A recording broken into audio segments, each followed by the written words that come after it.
Let's talk evening routines. This one comes by a special request from loyal viewer Steph, who asked for a video on evening routines a while back. You may have heard that an evening routine can be an important part of a good day. Different sources tout an evening routine to help improve sleep, or to lower stress, or make you more productive, or maybe, a time to get in touch with yourself. But many of the blog articles that I read kind of assumed your objectives or conflated multiple objectives in kind of a murky way, just jumping into what they think your routine should be. And on that note, most of them just offered up a prescription that was not customized to you. But as you know, here at You to Do You, we are all about customization. We're all about intrinsic motivation. I want you to do something, take on something, because you want to do it, because you created it, because you own it. Not because someone told you that you should, or that you heard somewhere that it's probably a good idea or something like that. So with that, let's take a look at evening routines, why you might want to start one, and how you might go about it. First of all, why might you want an evening routine? Why is the nighttime special? In The Gap and the Gain, author Benjamin Hardy cites a 2012 study of adolescents to make his case for better memory retention of things learned right before bed. Yeah, okay, sounds good. Daniel Kahneman, behavioral economist extraordinaire, he and others have developed the peak end rule that says that we remember the peak of an experience and the end of an experience. And if that's the case, then we should work on making the end good, thus an evening routine. I also have a theory based on kind of nothing but my own thinking that we are wired to do repetitive things in the morning and the evening, and are probably more okay with the middle of the day being kind of more up for grabs and spontaneous. I suspect that this is how we evolved. Being at home in our safe space with our people before and after sleep at the ends of the day, and then, out having adventures and killing or collecting our food in the middle of the day when, it could be different every time. So I think if you want to develop a routine of care, why not do it at a time when I'm guessing you are more naturally inclined to do so? I kind of just think it makes intuitive sense that, having an evening routine could be, more grounding for you at the end of an unpredictable day, which for our forebears may have been, hunting and gathering, and for you may have been going to meetings and dealing with customers. So whatever the scientific or not so scientific basis is to support our evening routine, let's proceed now as if we all believe it's a good idea. So what do you want to take advantage of in this precious pre-bed time? After reading and thinking and doing more reading and more thinking, I've come up with 3 broad categories that you might want to enhance. First up, winding down / having a good night's sleep. Because we all know how important relaxing is, and certainly how valuable sleep is. Number 2, planning for and setting yourself up for tomorrow. This can bring ease to your next day and make your life, just go smoother. And number 3, tending to your head and heart, creating meaning and wiring your brain for positivity. Author Sean Achor reminds us that when we are positive, our brains become more engaged, creative, motivated, energetic, resilient, and yes, productive. So let's start by picking one of those. Habits researcher BJ Fogg in Tiny Habits calls one of these your aspiration. What is tugging at you? What makes you, click on this video? What made you think, oh yeah, I need an evening routine? Do I want to wind down and sleep better? Do I want to set myself up for a more successful tomorrow?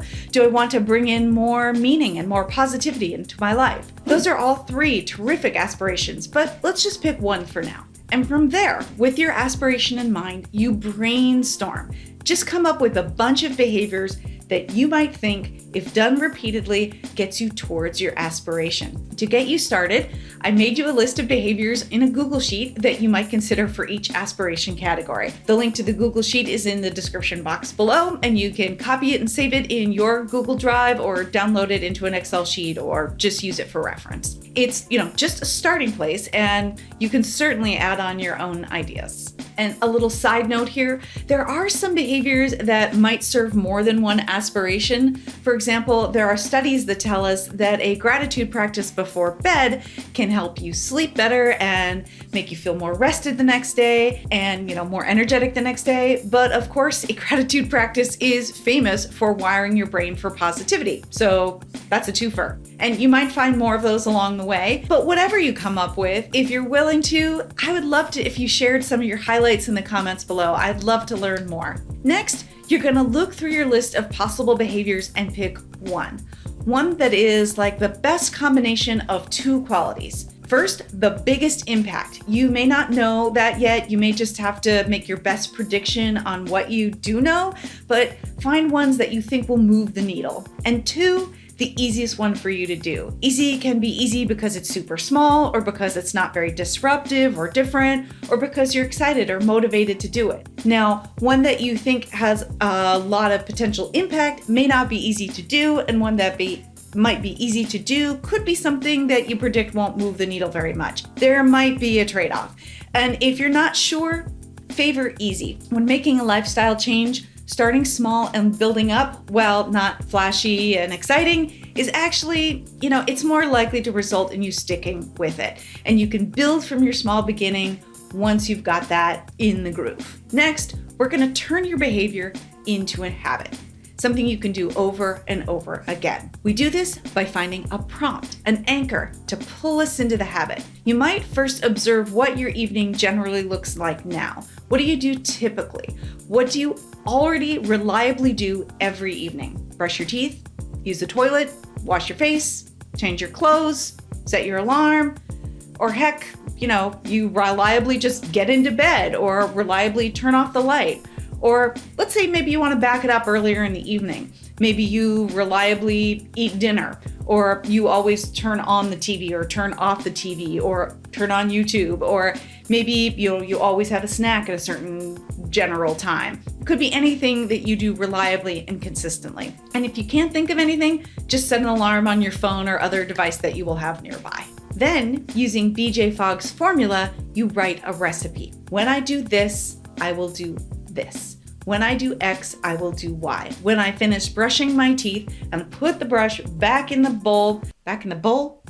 cup, I'll moisturize and massage my tired feet. And, by the way, there's more to Fogg's habit formation methodology. He calls it tiny habits, and I absolutely love it. And I will share it with you in another video because there's a lot to it. But the fundamentals are write the recipe, first X, then Y, and then rehearse it. Literally practice it. Like when you wrote it here 2 p.m, and you won't be going to bed until 10:30 tonight, but rehearse it now.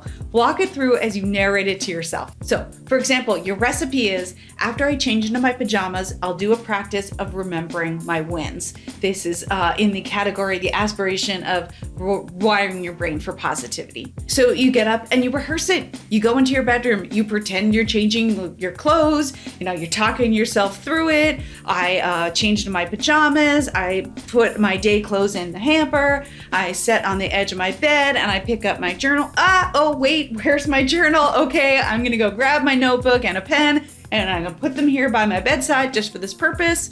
Okay, let's start again. I just changed into my pajamas, I put away my day clothes, I sat on the edge of my bed, I pick up the notebook and pen, and now I write 3 wins from my day. Yeah, I know this is silly, but I guarantee you, and I have actually done it for multiple habits, this rehearsal, the silliness of it even, will help cement the new habit in your mind. And you might even chuckle to yourself as you actually change into your pajamas later tonight, thinking back to your rehearsal, and you won't forget. Now, let's come back to the evening routine idea. Once you establish this first habit, you now have the beginning of a routine if you really want to have a multi-step process. And you can add on other behaviors if you like. Your new habit becomes a prompt or an anchor for the next one. But before you get worrying about, an hour-long 15-step routine, I'm going to recommend journaling and reflecting to see what works for you, just with that first behavior. What's working? What's not? What obstacles get in your way? Do you need to adjust other things in your life to make room for this new behavior? And then, as time goes by, you can ask yourself what the impact the behavior is actually having, if any. Did you choose the right behavior? If so, awesome. If not, go back to your Brainstorm list, pick another, try again. No biggie. And once you get in the groove, you can then decide, do I want to add on more?